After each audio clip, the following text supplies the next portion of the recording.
Grandes gestas españolas. Con María Fidalgo Casares.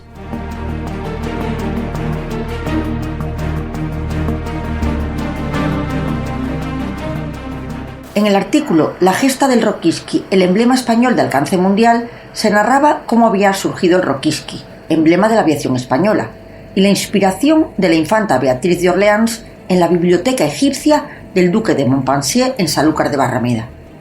También se explicaba cómo había mantenido España cambios, y sobre todo su carácter pionero y su influencia en todos los emblemas militares, deportivos o comerciales aéreos del mundo.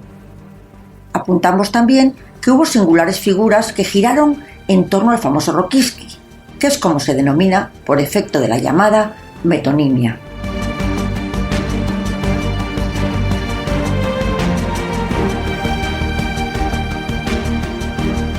Pero no explicamos el por qué no lleva ni el nombre de la infanta ni el de su primer orfebre, Ansorena, sino el del apellido de Félix Rokiski y Fablonski, un cadete de la caballería polaca que vino a España a combatir en la guerra carlista y que llegó a ser brigadier, lo que sería hoy un general de brigada.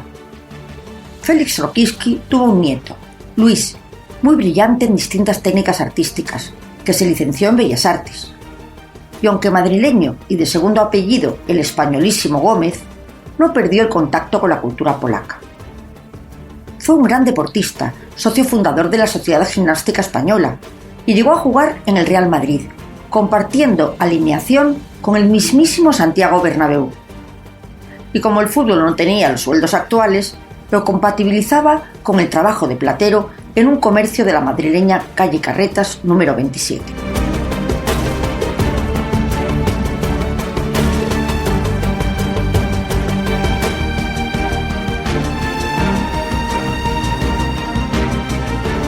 Consiguió una clientela que llevaba a grabar placas de trofeos venatorios y galardones y premios que otorgaba Alfonso XIII.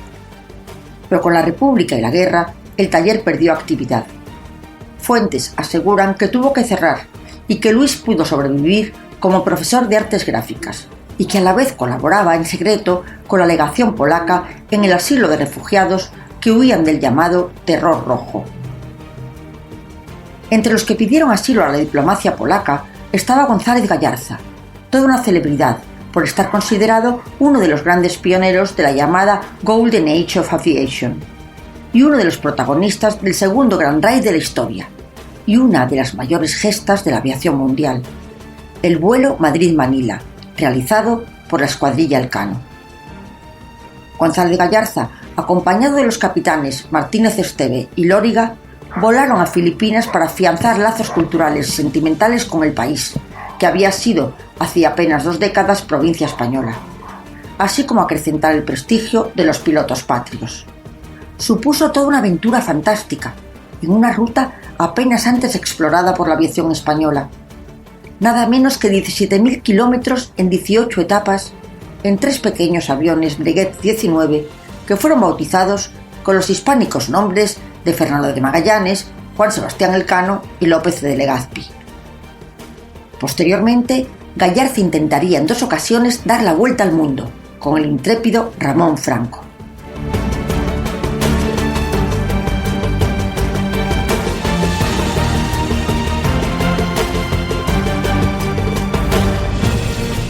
González Gallarza había combatido con fiereza en la guerra de Marruecos, y durante el socorro a la sitiada posición de Tifaruín en 1923, en vuelo rasante aniquiló un nido de ametralladoras enemigas y recibió 18 impactos en su biplano, y por ello ganó la medalla militar individual, entre otras condecoraciones.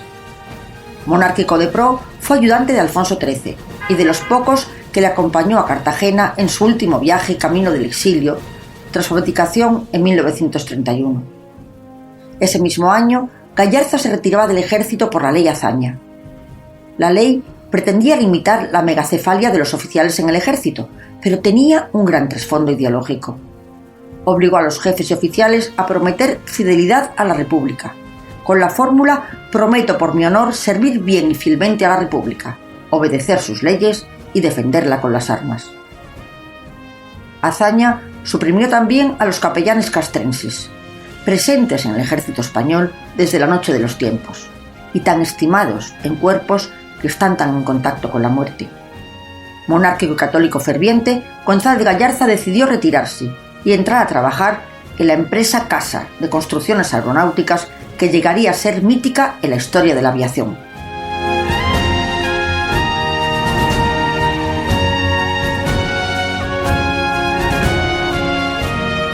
El 18 de julio de 1936, día de la sublevación, estaba trabajando en Madrid.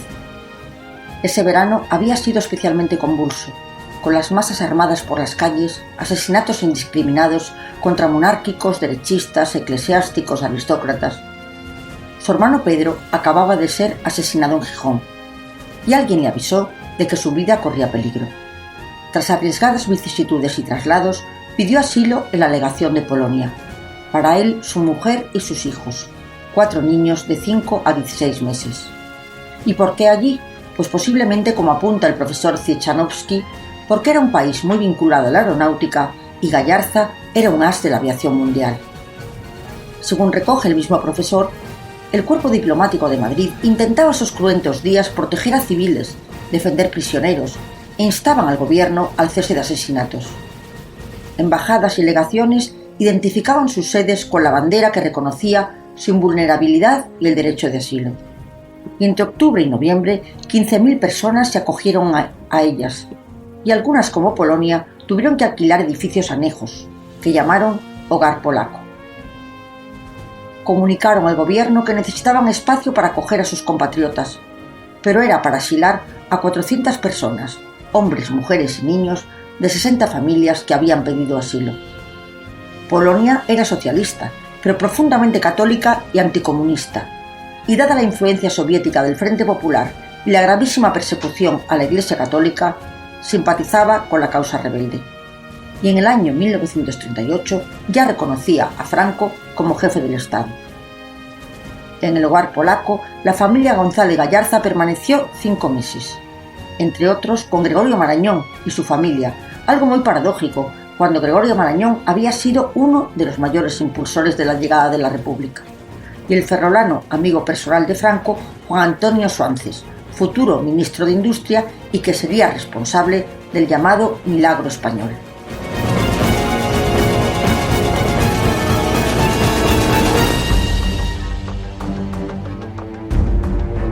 La estancia de los refugiados en embajadas, consulados y legaciones era muy peligrosa, porque estaban sufriendo asaltos de fuerzas milicianas, por lo que se pensó en la evacuación de los asilados. Sacar a mujeres y niños era fácil, pero hombres en edad militar era complicado. Solo podían salir los mayores de 45 años. Pero el gobierno polaco consiguió que un buque de guerra desde Valencia evacuara a un grupo entre los que se encontraba González de Gallarza y su familia. A él se le emitió un pasaporte falso, ya que no tenía ni 40 años, pero lo reconocieron y negaron su salida.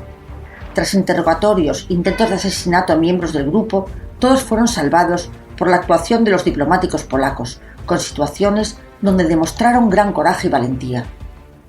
Y tras 2 semanas de viaje, los asilados llegaron a Polonia sanos y salvos. Pero González de Gallarza sentía que su deber era estar en el frente, y el gobierno polaco le ayudó a incorporarse al bando sublevado, y volvió a España vía Berlín, Hamburgo, Lisboa.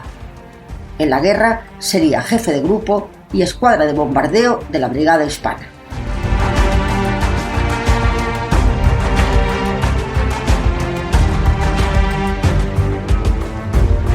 Paralelamente, los infantes de Orleans en el exilio decidían también involucrarse en la contienda. Al infante Alfonso, consumado aviador, se le prohibió alistarse en el ejército del aire, para no dar a la sublevación un carácter monárquico. Pero la infanta Beatriz y sus hijos sí tomaron parte activa en la guerra. Ella fue enfermera de sanidad militar en frentes y hospitales, con las vanguardias del Ejército Nacional en Cataluña, y también gestionó la adquisición de medicamentos en Europa, y sobre todo se volcó intensamente en el canje de cautivos, una labor en la que precisamente Alfonso XIII se labró una extraordinaria imagen en Europa, en su caso, con los prisioneros de la Primera Guerra Mundial.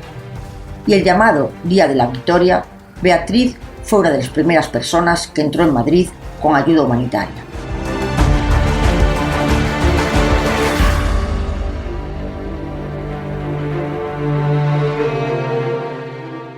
Sus 3 hijos eran aviadores y se incorporaron rápidamente al frente. Uno de ellos fue destinado a una escuadrilla de Junkers y los otros 2 a la aviación legionaria italiana. El mediano, Alonso, que no Alfonso, declaró a la prensa inglesa cuando dejó Londres para volar a España: «Mi familia y yo lucharemos contra el comunismo donde quiera que sea». No olvidemos que su abuela había sido la única superviviente de la masacre comunista de la familia del zar Romanov. Alonso, poco después de salir del aeropuerto de Tablada en Sevilla, rumbo al combate, su avión caería en Monesterio, Badajoz. Sus restos carbonizados fueron recogidos en un saco, y entre ellos se halló el Rokiski, con el distintivo legionario en el emblema que su madre había diseñado y que portaba en el pecho. Cuentan en Sanlúcar que toda su vida la infanta Beatriz seguía viendo e incluso hablando con su hijo muerto.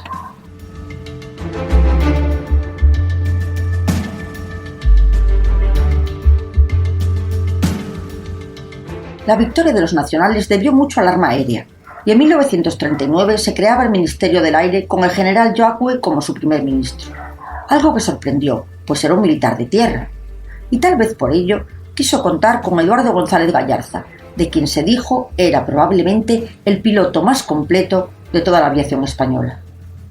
González Gallarza, entre otros cometidos, se ocuparía de los nuevos emblemas. El emblema joya de la aviación militar en Ansolena era muy oneroso, y ni el ministerio ni los pilotos se lo podían permitir.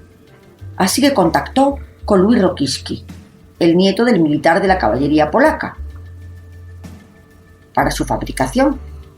¿Hubo alguna relación entre González Gallarza y Rokiski en el peligroso periplo vivido en la embajada de Polonia? ¿Fue gratitud con el país de asilo? ¿O por haber sido Luis uno de los que le ayudó a huir con su familia? Jamás se ha escrito nada al respecto, y las líneas de esta investigadora son las primeras que apuntan esta posibilidad.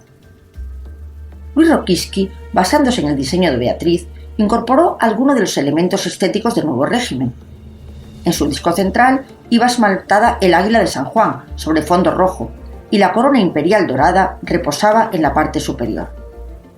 Hizo una base metálica, normalmente de plata, y consiguió articular un sistema sencillo, más eficaz y más práctico que el bordado. El quid fue imprimir al disco una ligera curvatura, y en ella instalar un tornillo y una tuerca, que permitía superponer el distintivo de cualquier especialidad y servicios del Ejército del Aire. Además lo consiguió a un módico precio. Y también grabó estos emblemas en rombos metálicos, pulseras, anillos, alfileres de corbata, bandejas.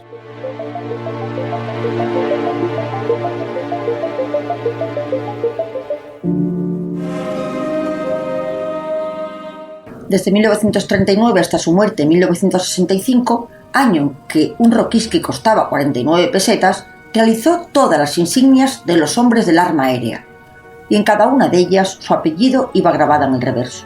De ahí la metonimia. González Gallarza, general de división en 1945, sería el primer ministro del aire, aviador y piloto, y el más longevo en el cargo. Entre su labor de modernización, fomentó la creación de infraestructuras aéreas, la Escuela Militar de Paracaidismo, el Servicio de Búsqueda y Salvamento, y construyó el polígono de tiro de las Bardenas en Navarra. Por su parte, la infanta Beatriz tuvo una intensa actividad caritativa durante la posguerra en Sanlúcar. Costeó la construcción de la maternidad, un hospital gratuito en el que durante generaciones dieron a luz miles de mujeres de las clases más desfavorecidas de la comarca gaditana, y se cuenta que para ello tuvo que vender todas sus joyas. Pese a ser protestante, le fascinaba la liturgia católica. El aviador andaluz Isidro Comas Estadil, futuro héroe de la campaña del Ifni, le transmitió la pasión por la Semana Santa sevillana y en especial la devoción al Jesús de la Pasión y a la Virgen de la Merced, patrona e intercesora de los cautivos a los que ella tanto se dedicó. Según cuenta Isidro Comas, hijo, hoy esta Virgen atesora una saya de raso marfil bordada con canutillos de oro y plata que perteneció a un vestido de corte de Beatriz.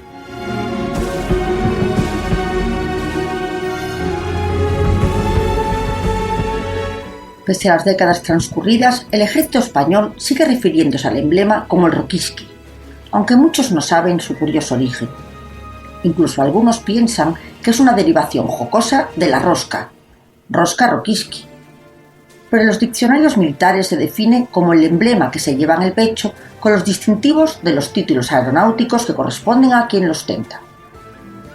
Y en 2016 Su Majestad Felipe VI presidía el Día del Veterano en el majestuoso arsenal borbónico de Ferrol.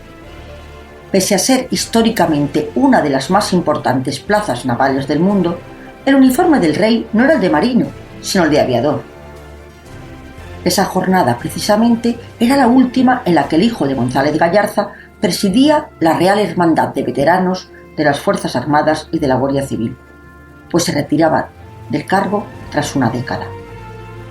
La presencia del monarca con el uniforme del aire supuso un maravilloso homenaje a la memoria de aquel aviador de la gesta de la Escuadrilla Elcano, del que fielmente había acompañado a su abuelo hacia el exilio, y el que encargó al joven de origen polaco el precioso emblema que lucía con brillantez en su uniforme de especial relevancia Felipe VI, el primer aviador de España.